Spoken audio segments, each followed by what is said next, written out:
Good morning, everyone. I'd like to thank you all for your kind invitation. Thank you. To allow me to speak to you today. This marks the 10th anniversary of the publication of the Stephen Lawrence Inquiry, and it is and how it was presented to Parliament, to the House of Commons. It also now is 16 years after Stephen's brutal racist murder. I have addressed many groups since the report was published, and I always live in a hope and in expectation that the next time I appear before a conference, I can stand up here and say, everything's perfect, and what happened to Stephen could never happen to anyone again. The problem is, though, I cannot say this with the confidence that I would like to say that now 10 years on since, we have learnt the lesson of what went wrong. The shortcoming of the police investigation, and in combination of racism, prejudice, assumption, and the arrogance within the police culture that they know best, and where the family of victims were treated as a burden, or at least the black families were. Today, amongst my TUC friends, I would like to say a few words on the subject in which I also share some concern. It is a fact that people from BME background do face discrimination in seeking employment. This could be because of the employers deliberately disregarding the job application that have an obvious foreign sounding name, or employers who will reject a black applicant at an interview stage. BME employees want to be treated as equal in what they have to offer, and they want to be respected in those jobs and roles that they have traditionally been excluded from.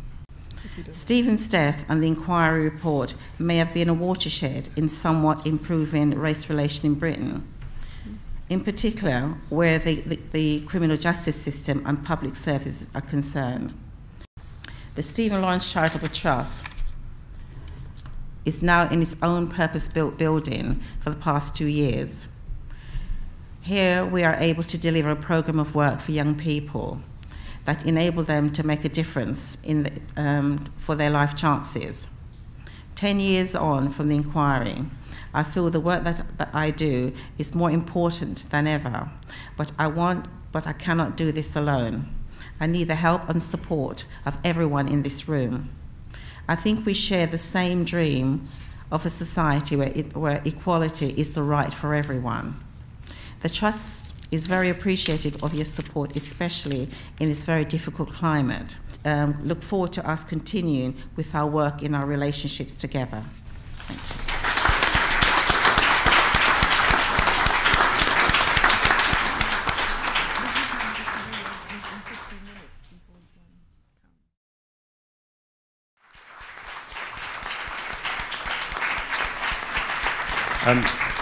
Now, I'll start with this picture, largely because I like the picture. But Vanley Burke took it back in the late 70s.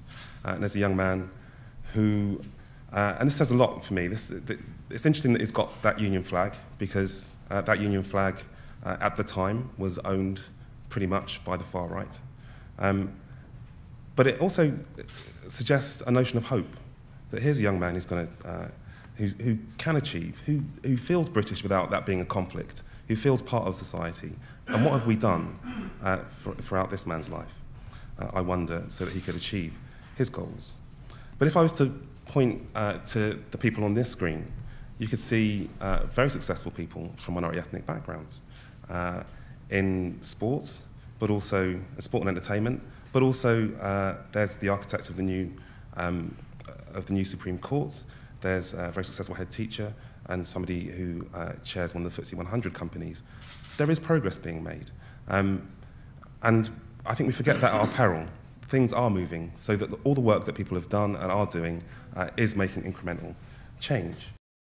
In 2000, we argued that the key was to achieve balance. A balance between diversity, equality, and cohesion. Now, I refer back to this because the way in which policy language seems to be developed, emphasis is put on one of these at a time. And actually, the key needs to be a balance between them, because cohesion without diversity is effectively uniformity. Cohesion without equality is assimilation. And cohesion, for me, is not an end in itself. There are some totalitarian states that are very cohesive. And in order for cohesion actually to be a progressive agenda, it must disrupt, it must challenge.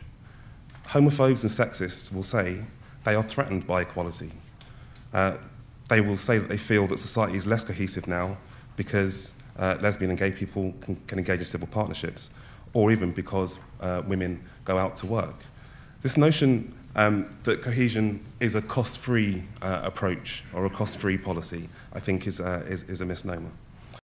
There's an opportunity here to make new coalitions, to build a conversation about the way in which race equality and class inequalities relate to each other. And I look forward, I hope, to working with the unions, but with others, to do that effectively. I'll come back to my picture. Really, this notion of a dream deferred. How long are we going to wait for this young man to have an equal chance in life, to be able to have outcomes which are comparable to others in our society? Vanley caught up with this young man, no longer young, recently, and he's had his successes in his life. He's still living in Birmingham, but in 2005, his son was shot in a local incident of gun crime. There's still a lot of work to do.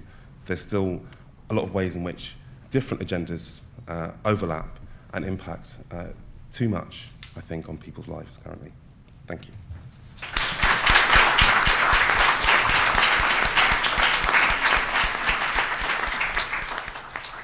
Okay, thank you.